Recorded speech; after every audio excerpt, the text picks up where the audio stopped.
नहमदुहु व नुसल्ली अला रसूलिल करीम, अम्मा बाद। आज की इस मुबारक मजलिस, शुभ समारोह के चीफ गेस्ट हम सब के हरदिल अजीज एमएलए साहब और स्टेज पर जितने लोग मौजूद हैं वो तमाम हजरात और सामने जितने मर्द और ख़वातीन हैं, आप सबका यहाँ आना मुबारक हो। बातें पूरी हो गई हैं। उमरा का मतलब क्या है? मिनी हज।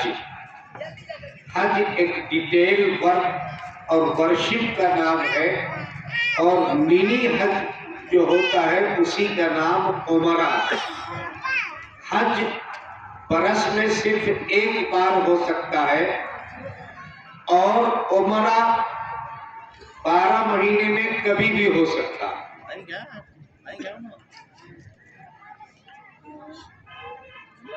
इस मौके पर इस मिनी हज यानी उमरा के सफर पर जाने वाले आज़मीन उमरा मर्द और ख़वातीन सबको मुबारकबादी पेश करते हुए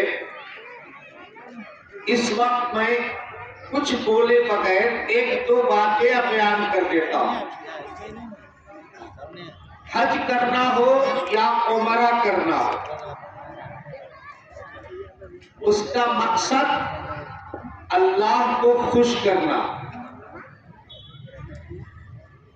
सिर्फ जाना और आना, और आने के बाद अगर लाइफ में चेंजिंग नहीं आई, जिंदगी में अच्छी तब्दीली नहीं आई, बल्कि पहले से भी ज्यादा ग्रेड बढ़ गया, तो इस हज का और उम्रे का दुनिया में तो फायदा होगा, लोग हाजी कह लेंगे, अल्लाह के यहाँ आपको कुछ मिलेगा नहीं। इसलिए जाने वाले मर्दों ख़वातीन से ये निवेदन है, रिक्वेस्ट है, गुजारिश है, आप जा रहे हैं, अल्लाह आपको अच्छा उम्रा नसीब करे, अच्छा हज नसीब करे। आने के बाद आप ऐसा बनकर रहना, लोग कहें, समाज के लोग कहें ये हज करके आए हैं, ये उम्रा करके आए हैं, लोग आपको ये कहना, ये न कहें कि ग्रेड बढ़ गया।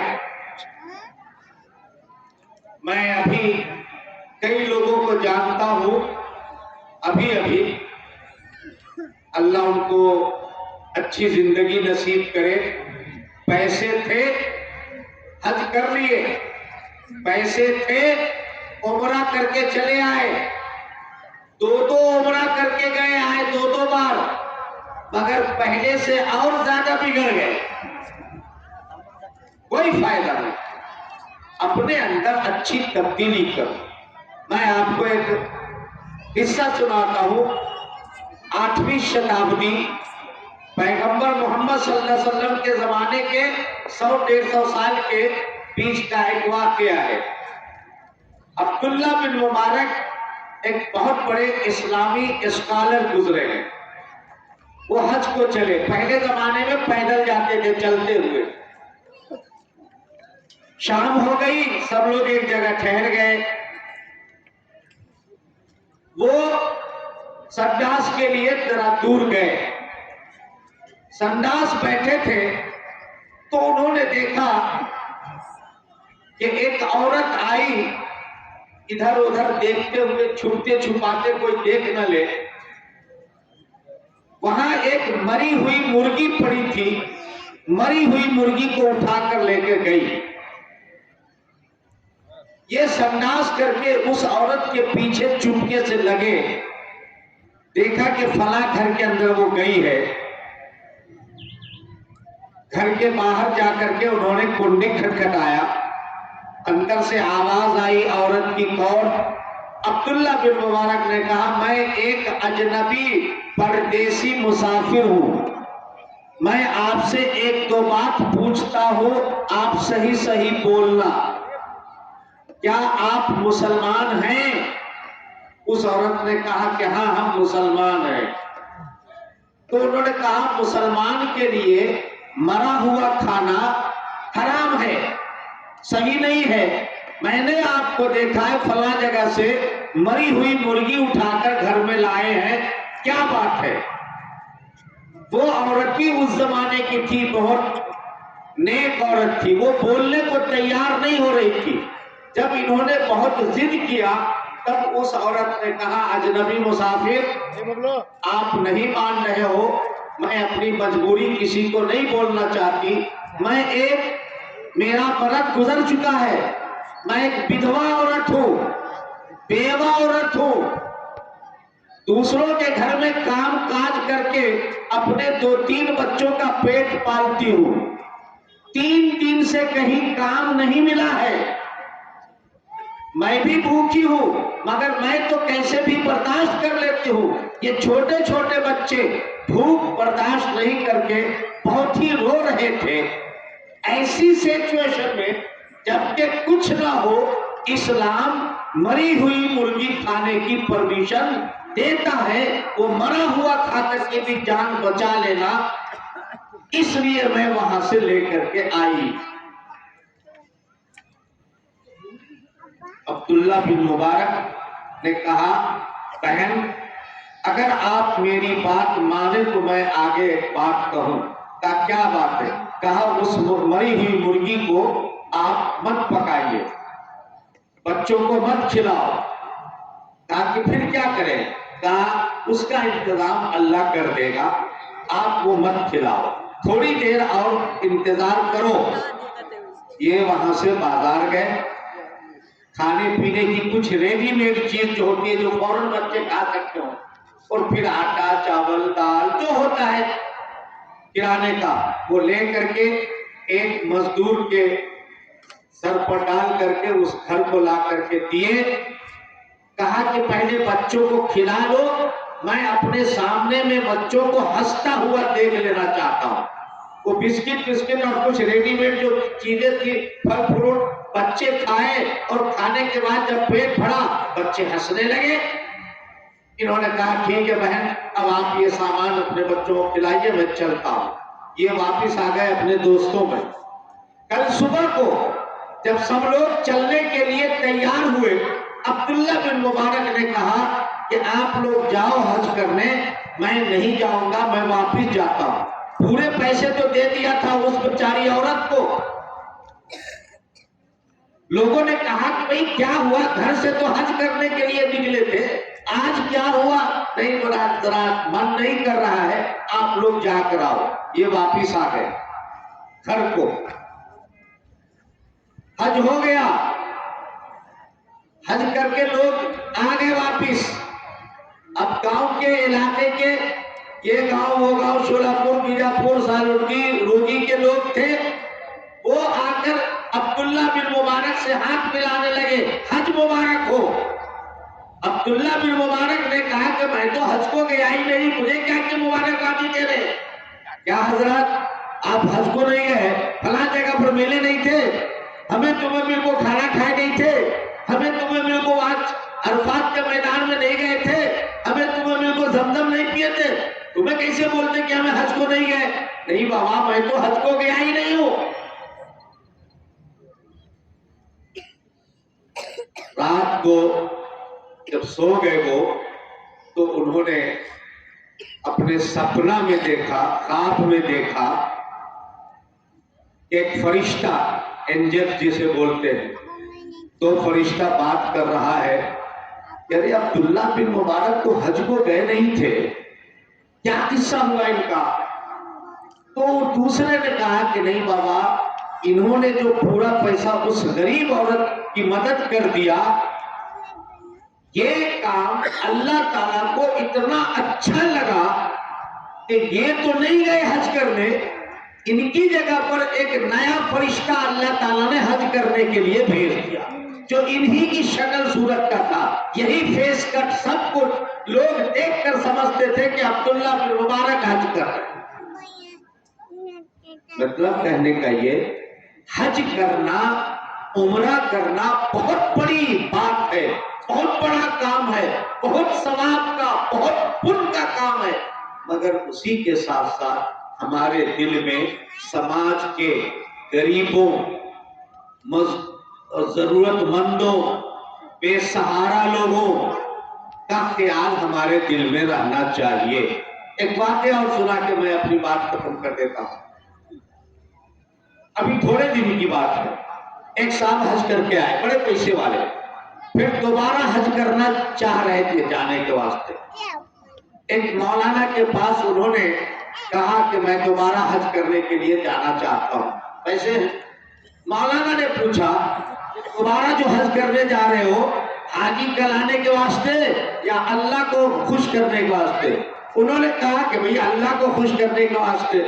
तो मौलाना ने कहा कि तुम अगर अल्लाह के वास्ते जाना चाहते हो तो उससे भी अच्छा काम मैं बोलूं? उन्होंने कहा कि बताइए हजरत। मौलाना ने कहा कि फला गांव में एक सैयद औरत है। सैयद बोले तो जो रसूलुल्लाह के खानदान से कनेक्टेड होते हैं, नहीं, उनको सैयद बोलते हैं। एक सैयद औरत है, उसका घर वाला मर गया, उसके घर वाले के ऊपर 20,000 रुपए का कर्जा था, वो अदा नहीं कर सका। ये औरत अदा करना चाहती है, उसके पास पैसे नहीं है। अगर तुम उसका कर्जा अदा कर दो तो हज से ज्यादा सवाब मिले। इन्होंने एड्रेस ले लिया, एड्रेस लेकर उस औरत के घर तक गए, पहुंचे, सलाम किया, पूछा कि फला मौलाना ने हमको आपके घर तक भेजा है, आपके घर वाले के ऊपर कोई कर्जा है बाकी किसी का? मुझे उन्होंने कहा है अदा करने के लिए, कितना पैसा है आप लीजिए, कर्जा अदा कर दीजिए। वो औरत भी सैयद खानदान की थी, कौन पैसा लाकर दे तो झट से ले लेने का ऐसा नहीं था। उसने कहा कि भाई साहब कर्जा तो है सच, मगर मैं पैसे लेकर क्या करूं? जिस साहब का कर्जा है उनके पास ले जाकर आप उनको दे दिए तो बहुत अच्छा होता। किसका है भाई? वो फला साहब का है। वो जा करके उनसे पूछ करके वो कर्जा उन्होंने अदा कर दिया। हज को नहीं गए, रात को सोए हैं तो सपना में देखा, ख्वाब में देखा कि मोहम्मदुर रसूलुल्लाह सल्लल्लाहु अलैहि वसल्लम आए और कहा कि तुमने मेरे खानदान की एक औरत की मदद किया, मैं कल क़यामत के दिन अल्लाह के सामने इस बात की गवाही दूंगा और तुम्हारी सिफारिश करूंगा तुमको जन्नत में दाखिल करने के। उन्होंने ये किस्सा आकर दूसरी सुबह को मौलाना को सुनाया और उसी दिन शाम को उनका इंतकाल हो गया। ये मैं इसलिए बता रहा हूं, हज और उम्रा ये बहुत बड़े सवाब का काम है, बहुत बड़ी इबादत है, लेकिन उसी के साथ साथ इंसानों की, लोगों की, समाज में, मैं जब समाज बोलता हूं तो उस समाज में सिर्फ मुसलमान नहीं होते दोस्तों, याद रखो। समाज का मतलब सिर्फ एक धर्म नहीं है, समाज के अंदर सब लोग होते हैं, सारे धर्म, जात, बिरादरी, वर्ग, सब, ये सब मिलकर एक समाज बनता है। तो समाज के अंदर कोई अगर मोहताज है, बगैर दवा के बीमार पड़ा हुआ है, इलाज नहीं हो रहा है, ऐसे लोगों की मदद। एक साहब की मां बीमार थी, आगे यहां डॉक्टर को दिखलाई। डॉक्टर ने उस वक्त 100 रुपए की बाटली लिखा और कुछ गोली लिखा।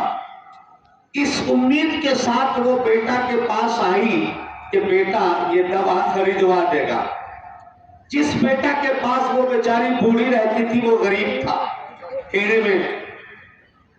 यहां आने के बाद बहू ने उसको ऐसा खराब गालियां दिया, बेटे की मौजूदगी में वो बेचारी रोती हुई, आंख से आंसू पोंछती हुई, कोई देख न ले, आंसू आंचल से पोंछती हुई घर से निकल करके अपने खेड़े में चली गई। 1 महीने के बाद वही बेटा और वही बहू हज को जा रहे। दोस्तों, घर का हज छोड़ करके और 20,000 किलोमीटर हज को जा रहे हो। बड़ा हज तो घर में था। कहने का मतलब ये है कि जो नौजवान औरत उम्रे को जा रही, पहले माँ बाप को खुश करके जाओ, पड़ोस के लोगों का दिल दुखाया है उनसे माफी मांग लो, फिर जाओ। जाते जाते अगर तुम्हारे मोहल्ले में कोई गरीब बीमार जरूरतमंद है, चुपके से उनकी मदद करो। इस हाथ से दो तो इस हाथ को मालूम नहीं होना चाहिए कि दिया है। हम लोगों की हालत ये होती है कि अगर 100 रुपए से मदद किया तो न्यूज पेपर में हम ले आते हैं कि साहब बड़ा मौलाना ने 100 रुपया से मदद किया। ये नहीं होना चाहिए। इतनी खामोशी से मदद करो कि किसी को पता न चले। तो ये बहुत मुबारक मौका है उम्रा पर जाने का। अल्लाह ताला सब जाने वाले की उम्रा को कबूल करे। इंडी में दादा नाम के 3 लोगों को मैं जानता हूं। एक दादा गौर पाटिल, पूरे इंडी समाज के लिए उनके हृदय में बहुत बड़ी मोहब्बत थी, प्रेम था। इंडी समाज को उन्होंने जब कभी जरूरत पड़ी उनके घर से कोई खाली हाथ नहीं गया। पूरे समाज के लिए वो बेचारे, उनके हृदय में बहुत बड़ी जगह थी। एक और दादा भाई कोतवाल थे। हमारे मुसलमानों में इंडी में एक बेहतरीन आदमी थे। बागवान गली के नौजवान बिगड़े हुए थे। रात रात भर बैठ करके, दाढ़ी पकड़ के, हाथ जोड़ करके उन बिगड़े हुए नौजवानों को सीधे रास्ते पर लगाने वाला दादा भाई कोतवाल। और तीसरा दादा, ये दोनों तो अल्लाह के पास चले गए। तीसरा दादा, दादा हयात नाइकोड़े। दोस्तों, बोलना बहुत आसान है, इतना बड़ा काम कर लेके, अकेले कर लेके जाना, ये सबके बस की बात नहीं है। ये दादा ही के बस की बात है। हमारी दुआ है अल्लाह दादा हयात को अच्छी नीयत के साथ ये काम करने का अच्छा से अच्छा मौका नसीब करे। हर तरह की रुकावटों को अल्लाह दूर कर दे, हर तरह की परेशानियों को दूर कर दे और हर कदम कदम पर अल्लाह इनका साथ दे। अब जाहिर सी बात है कि एक आवाज पर एमएलए साहब तशरीफ ले आए, मामूली बात नहीं है। इतने बिजी रहने वाले, तो इसलिए मैं दादा हयात के लिए भी दुआ करता हूँ, जाने वालों के लिए भी दुआ करता हूँ और आप सब से ये गुजारिश करता हूँ कि हमारे मोहतरम एमएलए साहब के हक में भी दुआ कीजिए। अल्लाह इनकी दुनिया भी अच्छी बनाए और अल्लाह इनके बाल बच्चों को, खानदान वालों को हमेशा खुश रखे और तसलसल के साथ मुसलसल, ये तसलसल और मुसलसल आप सब नहीं समझे, कंटिन्यूअसली मुसलसल समाज की, देश की सेवा करते रहने के लिए अल्लाह इनको हमेशा सक्सेसफुल बनाता रहे और आगे तरक्की देता रहे।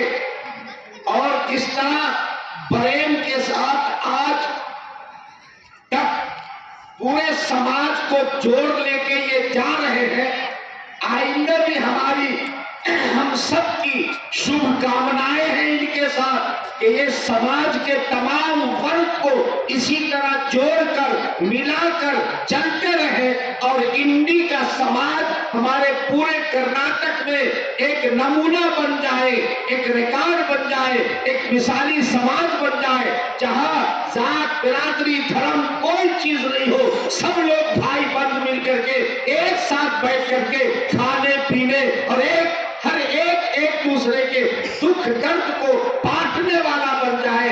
ऐसा समाज बनाने में हमारे एमएलए साहब जिस तरह आज तक योगदान करते आए हैं, आइंदा भी उनके लिए हमारी शुभकामनाएं हैं कि अल्लाह उनको ऐसा अच्छा अवसर और मौका नसीब करे। और इसी के साथ साथ हमारे अलहाज बशीर अहमद इनामदार जो इस पूरे प्रोग्राम के ऊपर उनका हाथ है, अल्लाह उनको भी लंबी उम्र दे और उनका साया इन बच्चों के सरों पर बाकी रखे ताकि उनकी सरपरस्ती में ये सारा काम होता रहे। यहाँ पर हमारे मुस्लिम समाज के भी हिंदू भाई भी बड़ी तादाद में मौजूद है। मैं हर एक के लिए शुभकामनाएं पेश करता हूँ, सबके हक में दुआ करता हूँ, अल्लाह सबको अच्छा रखे, अच्छी जिंदगी नसीब करे। बात बड़ी लंबी हो गई, मैं सिर्फ 3 मिनट सोच कर खड़ा हुआ था मगर मुंह देख करके बात निकल जाती है। बहरहाल अब इंशाअल्लाह दुआ कर लेंगे। ऐसे मौके पर हमारे जो ये चैनल वाले सब हैं, नौजवान बच्चे रात दिन मिला करके इनका साथ दे रहे हैं, हम उनके हक में भी दुआ करेंगे, सारे लोगों के हक में दुआ करेंगे। कोई ऐलान है जो भी करने वाले हैं?